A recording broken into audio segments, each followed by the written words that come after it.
Hey everyone, welcome back to the channel. Thank you for being here. My name is Andrew, coming to you from the beautiful Carolinas. Today's topic is going to be you must cut ties with the narcissist. Think about that for a minute. Everyone, if you like the content, please like, subscribe, and share. So the narcissist, yes, that person you're considering, you must cut ties with them eventually. Maybe it will be today, maybe it will be tomorrow. Maybe it'll be in a couple weeks, but eventually you need to understand that your energy is priceless, your time you can't get back, and your resources are being depleted left, right, and center. This person, they are a toxic, parasitical creature. They were looking for a host. They were looking for somebody to glom onto, to trick and to trap and to manipulate and to place into a place called that narcissistic fog. This is where everything is bizarro world. What is up is down. What is left is right, what is in is out. Nothing makes sense. This is where you are walking around on eggshells. This is when you can't catch your breath, you can't sleep. It's when you're dissecting every word that this person said to you in the past, maybe even today. It's when your finances are being dwindled and depreciated. It's when you are being devalued. It's when you can't function at work properly. It's when you are not eating properly, maybe even exercising. It's when you're not communicating with the loving, healthy, stable people who understand you. All of these things and so many more encompass what is known as the narcissistic abusive cycle. You are in it, or you were in it, and you are out of it, or you are about to get out of it. But one of the best ways to get out of it is to go no contact, block this person, delete them, remove them and all flying monkeys and people associated with them. What that means in layman's terms is stop communicating with the toxic person or toxic people. Whether those people are in communication with the narcissist or not, they are not benefiting you. They are not helping you out. They are not part of a loving, two-way, healthy, stable, reciprocal relationship. And of course, neither is the narcissist. Everybody on the planet eventually will encounter somebody that is toxic. The question here is, how long of a relationship or how long of an encounter will you have? Did you experience toxicity for your whole life? Meaning maybe your parents were the toxic people. Maybe it was a week you spent with a friend on a week vacation and you realized that person was toxic. Maybe you married the narcissist. Maybe it was your sibling that you're just figuring out right now. Maybe it's your coworker or your colleague, or maybe it was a best friend of 10, 20, 30, 50 years. So you finally realize, wait a minute, that person isn't who they claim to be. That person's consuming my energy, maybe even misdirecting me, maybe feeding off of me and my life experiences or me and my circumstances. When you understand these things and so many more, then eventually you realize that you will have to cut ties with not just one person, which is the narcissist you are considering, but there will be many people you'll have to cut ties with. And no, not all these people will be narcissists. Yes, many of them will not have had your best interest at heart. Yes, all of them, and I mean all of them, will have revealed themselves to you over time. This narcissistic education is something you were not taught. You were not formally taught this in school, so you didn't know what you were up against. You didn't realize that there were so many people that you had let into your life, and they were trying to take from you. They were using you as a sounding board. They were using you as an ATM. They were using you as an unpaid helper, as a chauffeur, as a pool boy, as the errand person, as the person to loan them money and you would never get repaid, as the person they could dump all their problems and toxicity into and you would solve their problem. Because why? Because most likely you are an empath, or you have a high level of empathy, and you were committed to those people in those relationships of the past. And then lo and behold, you met the apex predator, the juggernaut, the narcissistic individual, and this person infiltrated your life slowly and insidiously. Next thing you know, you got too close to them, or they certainly got too close to you, and they figured out everything about you, your hopes, your dreams, your aspirations, your vulnerabilities, your educational level, your bank accounts, your hobbies, and what you had done this far in life. And once they did that, they weaponized these experiences and this information against you at a later date. But it wasn't just them. They were administering the smear campaign with your support system, maybe even your neighbors or your family members or extended family members or people you worked with. Once somebody knows your vulnerabilities or even your strengths, but in this case your vulnerabilities, and I'm referring to the narcissist, they will weaponize that and that information against you, but not just by themselves. They need an army of people to try to take you down. You may have thought it was just one person. You may have thought it was just the narcissist. Well, the narcissist was the field general, if you will. They were the dictator. They were the person who was calling the shots because they had enlisted so many flying monkeys, enablers, people who were subservient to them, other toxic people who wanted to watch your life implode and grab their popcorn. They enlisted all of these people and other people, actually innocent people as well, to listen to what their false narrative was. Example, let's say that the person you're considering, maybe it was a friendship, and that person, you told them that you had an illness, some kind of controllable illness, but you need to take medication or something for it. And I know it's a heavy example, but it's an example. And well, the person, the narcissist, the toxic person, may have claimed that that's not what you had. You had something much worse, and they built it up to be life-threatening or debilitating or something that you weren't going to make it. Well, then next thing you know, all these people are treating you differently, and they're not talking to you or whatever it is, and here we go. Insert smear campaign. See, any little nugget of information the toxic person gets on you, they will weaponize it against you. And if they can't find anything, they'll make something up. That's what the narcissist does. They are loyal to nobody. They care about nobody. What they care about is supply. They're always in competition with people. They're always keeping score. They're always seeing who has what and what they can take from those people. And the narcissist at their core, they are a snake oil salesperson, which means they sell you absolutely a dream. They sell you falseness. They sell you the belief of future faking, of what will never be. They will sell you anything under the sun, and they will absolutely deliver zero, nothing. What happens here is it's an energetic exchange between you, the beautiful, bright, shining light, and the narcissist, the dark energy force or dark energy source. They wanted to steal everything about you that made you you. Again, time, money, empathy, love, relationships, health, hobbies, 401k, houses, cars, anything about you, and they wanted to dump everything into, which means they wanted to blame you, they wanted to triangulate you, they wanted to gaslight you, they wanted to ghost you, they wanted to give you the silent treatment, they wanted you doubting yourself. They were planting seeds of wondering, seeds of doubt, seeds of did you do enough, should you have done enough, could you have done more. This is what happens. So that apex predator, the narcissist, they're pitch black, and they were attracted to you like a moth is to a flame. The narcissist tried to extinguish you and your beautiful, bright, shining light, or your flame, as they had achieved that so many times before they met you, but they couldn't take you down for the count, and they tried multiple times, but you are too resilient. You made it out of the narcissistic abusive cycle, or you are getting out. Any way you cut it, you must realize that you must cut ties with the narcissist. If you can't do it today, I understand. That means there's work to be done. Maybe you continue to begin to develop, create, and execute your exit plan. Maybe you've already achieved that and you're cutting out or removing other fringe toxic people in your life. If you're doing that, A+ for you. That's what I had to do, and if I did it, you can do it. But you need to remember, you can't trust everybody. That's number one. Number two, you need to not overshare information. Number three, you need to understand you are stronger than you know. Number four, you need to recognize and realize not everybody is who they appear to be, and that everybody, and I mean everybody, reveals themselves in time. I have, you have, the narcissist did.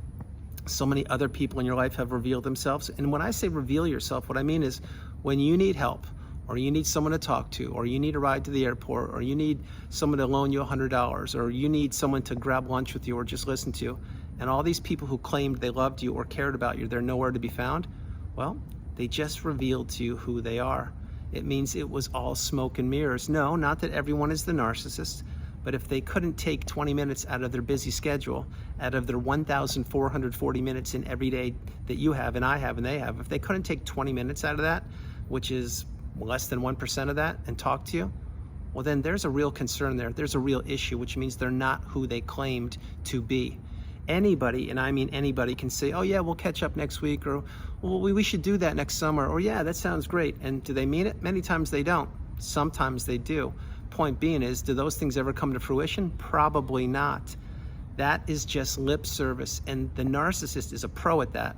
But I'm not referring to the narcissist specifically. I'm referring to fringe people, people that you thought were your friends. These people disappear like cockroaches in the kitchen when you turn the light switch on at midnight. They're nowhere to be found when the chips are down. They're nowhere to be found when you no longer have your job or your health, or you're no longer part of the country club, or you no longer have the fancy car or the watch, or you no longer have that beautiful house, or you no longer have the swimming pool, or take lavish vacations here and there and everywhere. Once those things go away, usually that's when people go away, because people are usually there for the good times on your dime. And when the good times end, meaning let's say you got discarded, or you lost your assets, or you lost your job, or your health took a hit, many of these people just say, oh, that's too bad, what a tough break, and they go on somewhere else. Again, I'm not saying everyone is the narcissist. I'm saying most people on the planet are self-serving and they care about themselves. And at the top of that list is the narcissist. The difference between an average person and the narcissist is an average person is living in the everyday fog. What is the everyday fog, you may ask? It is not when you are the narcissist. It's not when you're the empath necessarily. It's when you're just living life and you haven't faced any real challenges yet. You haven't had to put yourself back together, dust yourself off by the bootstraps, rise to the ashes like a phoenix, and heal. If you haven't had to do that, well, you're most likely thinking that you know everything about the planet, about humanity, about the world, and about people. You don't know anything, and you won't until you're tested. Now, having said that, do I hope that you're tested? Of course not. Do I wish I were tested? Absolutely not. Do I wish a narcissistic relationship on anybody? No, I don't. I wish narcissism would be eradicated. Not the people, but the mentality, the mindset, the dark energy. I really wish it wouldn't be here. I wish we could all get along and help each other out and live in a state of abundance and growth and prosperity, and there would be no envy, no jealousy, no disdain, no mistrust, no misdirection, no blaming people. But that's not the world we live in. The world we live in is it's filled with different kinds of people. And on one side of the ledger, you have toxicity. On the other side, you have the empath, the real empath, and yes, we do exist, I am one. And in the middle, you have people in the everyday fog, just little shades of the narcissist and shades of the empath, but everyone's different. We all are human beings, but we all have a fingerprint, and our fingerprint is what identifies us. This is what we lost when we're in the narcissistic relationship. This is why we became the unpaid helper, the walking apology, the sounding board, and so many more people we became. But what we didn't become was our true selves. We were being devalued, disrespected, abused, manipulated, tricked, trapped, taken advantage of, and we didn't even know what was going on because we weren't taught this in school. Once we get the wisdom and we get our light bulb moments and we recognize or realize what triangulation is, what narcissism is, what no contact is, and what flying monkeys are and all these things, once we realize that and understand them and understand those definitions properly, the inevitable will take place. And you may say, well, what's the inevitable, Andrew? I don't know what that is. What is it? Sure you do. It's taking action. It's slowly removing yourself from this person's life or these people's lives. It's removing yourself from social media platforms that they're on, or blocking them or deleting them. It's maybe changing your phone number, maybe taking a new job, maybe relocating, maybe changing countries. It's removing every item that they gave from you, and eventually, for this video, it is going no contact. Now you may say, what exactly is no contact? It's when every avenue of communication that you had available to the narcissist to communicate with you, it's shut. It's super glued, airtight, and it will never be reopened.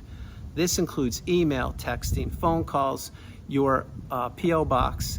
It includes anything in between. If you've battened down all the hatches, every avenue of communication that the narcissist knew that they had open to you, you've done your job. That's the best you can do. And believe me when I tell you, it will sting, it will hurt for a little while, but once you get over the initial sting and the initial, wow, I can't believe I did that. When you get over that, your life will begin to really accelerate and your healing will begin to really take place. Now, I'm not saying that if you don't block the narcissist, you can't heal. I'm not saying that at all. What I'm saying is eventually you will have to cut ties with the narcissist, and going no contact is one of the most important ones you will have to do. If you haven't done it yet, you will, and when you do it, after time, you will feel so much better, because now that person, you don't have to think about them when the phone rings. You don't have to check your email and see what kind of verbal abuse or written abuse they're dishing out to you. You don't have to pick up the phone and hear a stranger on the phone saying, "How are you?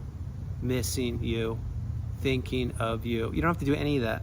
Now you can live your life, and you can take a class, teach a class, read a book, write a book, all these things I talk about in the channel. But having said that, when you batten down the hatches in all avenues of communication with the narcissist, that's a great thing. That will help you. You also must cut the 4 ties, which are the emotional tie, the financial tie, the physical tie, and the spiritual tie. When you cut these ties, and you probably already have 1 or 2 of these cut already, or you're about to, many of you have cut all 4. When you cut these ties, that's when your energy returns, it's when your mindset returns, it's when your clarity returns, it's when you understand that, yeah, you are in a very debilitating, life-threatening, challenging, taxing, narcissistic relationship. You are existing in the devaluation stage. You are existing in the narcissistic fog. You weren't living, you weren't thriving, you weren't excelling, you were stuck. That's where the narcissist wanted you. But now that you broke the chains and you cut the ties, you're out. And you've either healed or you are healing. This is the path. It's what I've done, and it's what I've helped tens of thousands of people do. You can do it. If I did it, you can do it. And I did it against all odds during the most challenging, debilitating period of time in our life. Go back in time 5 years, read between the lines. I did it. You can do it too. You need to believe in yourself the way I believe in you. And you will have to cut ties with not only the narcissist and flying monkeys, but anybody who is 1 or 2 steps away from the narcissist, which means this. If you have a mutual friend and they're still talking to the narcissist, that's not going to help you out, because that person could be, and probably is, a flying monkey without even knowing it, or maybe they do know it. But you don't want any information to get back to the narcissist, and you don't want to know anything about them. The less you know, the better off you are. The less they know about you, the better off you are. You want to get off the radar of these people and close the chapter in the book on the narcissist in that period of time. And you want to leave the past in the past. You don't want to be stuck in the past. You don't want to be predicting the future. You want to live in the present moment. And to live in the present moment, you will have to cut ties with the narcissist. So everyone, that's the video. I hope you liked it. I loved doing it from the beautiful Carolinas. This is Andrew. Namaste. Have a great afternoon, evening, or morning. No matter where you are on the planet, you are not alone. I love you all. God bless you, and I'll talk to you tomorrow. And cutting ties with the narcissist is not easy. It is very challenging, because many times these people want to try and worm their way back into your life, or slither back into your life, or drag things out, or keep you stuck, or all the above. But when you do it, there will be a learning curve. There'll be a void that you have to fill when you fill it, which was for a whole different video. But I said this over the last 5 years, and I'll say it again in the future. When you fill that void with yourself, other than playing defense from the narcissist and all their toxicity, that's when things really improve for you. That's when the narcissist realizes, wait a minute, I can't get to that person any longer. I need to go somewhere else. And they will. They will go somewhere else. But to do that, you need to cut the ties. Go no contact, block them, and remove yourself, and remove all people who know the narcissist. Don't trust anyone. You need to verify, not trust. You need to believe in yourself the way I believe in you, and you need to realize that you are stronger than you know. So everyone, that's the video. I hope you liked it. I loved it. I love doing it, and I'll talk to you guys tomorrow. Have a great afternoon, evening, or morning. I know I said it, and that's the train, so it's time to go. I love you. Bye.